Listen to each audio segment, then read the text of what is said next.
We're selling trust before we're selling anything else. And a presentation is often the first structured opportunity for us to demonstrate it. So it's not just a sales asset, it's actually a credibility signal. And the quality of the decks reflects on the quality of the business. With pitch and the team using it, I would say it would free up about 15 to 20 minutes of their time per call per day, which already accumulates to a few hours per week. Lorum is a specialist correspondent institution. We provide the global clearing, the treasury operations, that combined with a custodian account solution. Anyone who wants to move money abroad, who wants to manage that money, we provide one single partner instead of managing dozens of banking relationships globally. I'm heading up marketing and growth, and a big part of that is the materials presented to prospects and partners to make sure that tells a story accurately and consistently. When we do outbound, the business proposition that we send across, it's perceived with great enthusiasm. People actually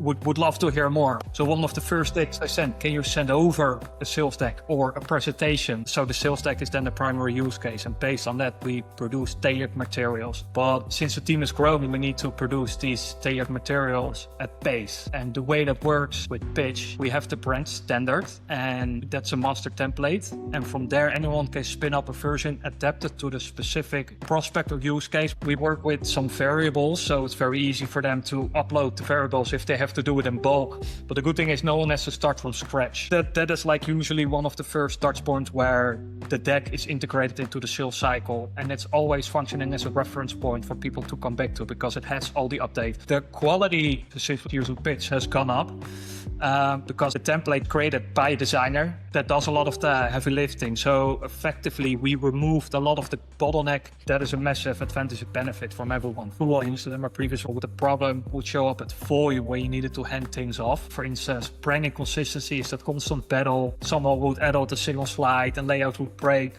The fonts would shift and something would always be slightly off. And then switching that to pitch, it's a whole different world. Google Slides for a salesperson, it's not easy to design or adjust things. And in pitch, the design feature itself is much more user-friendly, much easier to make edits, basically saving up lots of time. So now we're much more working according to brand guidelines, to the look and feel, to the aesthetics, how we want to be perceived, how we want to come across. With pitch, it's become the default for anything that needs to look good on brand and move quickly. So I can recommend anyone to move into pitch.